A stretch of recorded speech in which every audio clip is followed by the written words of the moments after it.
All right, let's dive into this, shall we? Robotaxis.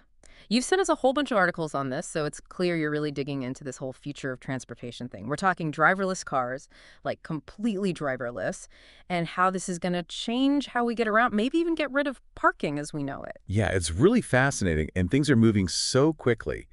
I think what's really interesting is that we're already seeing the impact out there in the real world, not just, these futuristic predictions anymore. Exactly. And that's what we're going to unpack today, right?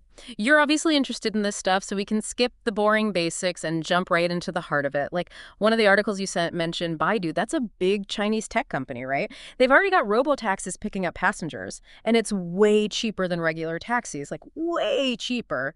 It is, and it really shows how disruptive robotaxis can be.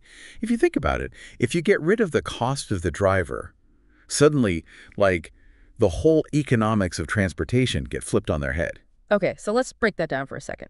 When we hear robotaxi, we all picture a car driving itself, right? But there are different levels of, like, how good they are at driving themselves, right? It's not all magic just yet. Exactly. Think of it like getting your driver's license. Level 4 autonomy, which is what most companies are working with right now, is like having a learner's permit. The car can drive itself, but only in specific areas, under good conditions. Like, imagine a teenager who's a pro at driving on back roads, but not ready for rush hour in a big city. Okay, that makes sense. And So how do these companies make sure their robotaxis, these learner drivers, don't end up, driving into a ditch or something? so one way is something called geofencing. It's kind of like, imagine drawing a box on a digital map, a virtual box. Companies like Waymo, that's Google's self-driving car company, they use geofencing to basically restrict their robotaxis to areas they've carefully mapped out, Yeah. made sure are safe for them to drive in. So these geofenced areas are like the training wheels are still on, right? It's like a testing ground. But you've been looking into companies like Tesla, for example, and they've got much bigger ambitions, right? They're not going to keep their robotaxis in the slow lane forever. So what happens when these robotaxis are ready for the open road? That's where the economics of this whole thing get really interesting, right? You're totally right. That's when things get really, really interesting. We're talking about changes that could shake up everything, not just transportation, but insurance, how we design our cities, the whole 9 yards. Okay, so we've got these robo-taxis out there learning the ropes, figuring out how to navigate traffic and all that. But what about navigating the financial side of things? The money stuff. Your research really digs into how this technology could, like, shake up the whole economy. Yeah, it's a big deal. We're talking about huge potential changes, and it goes way beyond just, cheaper fares. Although, I mean, that's definitely a big attention grabber, right? Oh, for sure. Like, you found that article about Baidu. They're offering rides that are, like, ridiculously cheap compared to regular taxis. Anything in there about how they're making that happen? Well, it all comes down to cutting out the middleman. No Oh. driver, no driver's salary to pay. Companies can drastically reduce their costs that way. One of the studies you sent over actually said that running robotaxis could be almost 80% cheaper than traditional taxis. 80%. Wow. Okay, now I get why Tesla's going all in on this. They're predicting some pretty wild profit margins once they've got robo-taxis everywhere. Their estimates are pretty impressive, yeah. Right now, their profit margin is something like 7%, but with robotaxis, they're saying it could jump to 12, maybe even 14%. That's like almost double. Which is amazing for them and any company that can pull this off. But I got to ask, what about the human cost? Like all those people who drive for a living, what happens to their jobs? It's the big question mark, isn't it? The elephant in the room. We can't just ignore it. There are millions of jobs that could be affected by this, not just taxi drivers, but truck drivers, delivery drivers, even bus drivers eventually. It could be, honestly, a real crisis if we don't handle it right. Yeah, it's not just about the technology being cool, it's about people's livelihoods. So what's the solution? Retraining programs, something like universal basic income. Did you come across any of that in your research? There are a lot of ideas being thrown around, but no easy solutions, unfortunately. Some experts think the government should step in, offer financial assistance, help these workers learn new skills for different industries.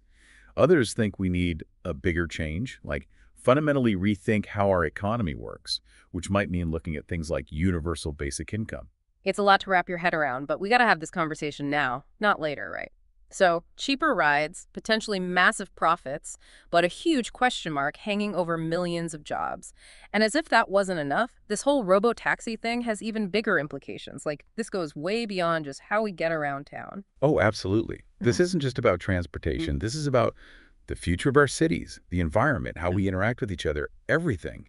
The ripple effects could be massive. It's like we're standing on the edge of this huge cliff and we're about to jump into the unknown, this whole robotaxi world. That's a good way to put it because some of these changes could be huge, really reshape our world. Think about cities, for instance. Right now, they're built for cars, right? Parking garages everywhere, highways, all this concrete. But what if you could replace all those cars with robotaxis? Robotaxis that can talk to each other, figure out the best routes, maybe even drive themselves back to get charged up instead of needing a parking spot. So you're saying we might not even need parking lots anymore. We could have more parks, less traffic, maybe even special lanes just for these driverless cars. Exactly. And some city planners are already thinking along those lines, dreaming up these futuristic cities. But there are downsides too, right? What if people decide, hey, robotaxis are cheap and easy, why bother with the bus or the train? Wouldn't that mean even more cars on the road, even if they are electric? That's a good point. It's like any technology can be used in good ways and bad ways, I guess. And speaking of unintended consequences, what about insurance? Like, if a robotaxi crashes, whose fault is it? Who pays for the damages? $1 million question, right? It gets kind of complicated. Is it the company that makes the self-driving software? Or the car company itself? Or what about the passenger, the person who told the car where to go? It's a real legal and ethical maze. No kidding. One of the articles actually mentioned that Tesla, they're so confident about the robotaxis that they're creating their own insurance just for robotaxis. Makes sense though, right? The way insurance works now, it's not really set up to deal with driverless cars. This is totally new territory, so as robotaxis become more common, we're going to see a lot of changes in the insurance world as companies try to adapt. Okay, so we've got cities changing, insurance companies freaking out. What about the environment? Everyone's saying electric robotaxis are going to be great for the planet, but is it really that simple? I wish it were that easy. Sure, on paper, trading in gas guzzlers for electric cars, that's a good thing, right? But it really depends on how these robotaxis are powered and how much people use them. If everyone's zipping around in robotaxis all the time, even electric ones, that's still a lot of energy being used. And that energy has to come from somewhere, right? Maybe it's renewable energy, maybe not. It's not as clear-cut as it seems. So it's not just like robots good, pollution bad. We have to think about the bigger picture. Exactly. It's a complex issue with a lot of factors to consider, which is what makes this whole topic so fascinating. The robotaxi revolution, it's not just about technology. It's about the economy, the environment, our cities, our values as a society. It's about the future we're creating. So where does that leave us? What should our listeners be thinking about as they, go down this robotaxi rabbit hole like we have been today? I think the main takeaway here is that this is all still being figured out. There's no crystal ball. There's huge potential here, right? Imagine transportation that's cheaper, more efficient, maybe even safer than what we have now. But we've got to be smart about it because there are risks too. Losing jobs, ethical dilemmas, making sure everyone benefits from this technology, not just a select few. There are a lot of big questions that we as a society need to find answers to. Couldn't have said it better myself.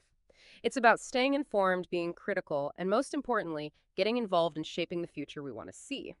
And on that note, one last thing for you to think about as you keep exploring this topic, because all the articles you sent focus on cities, right?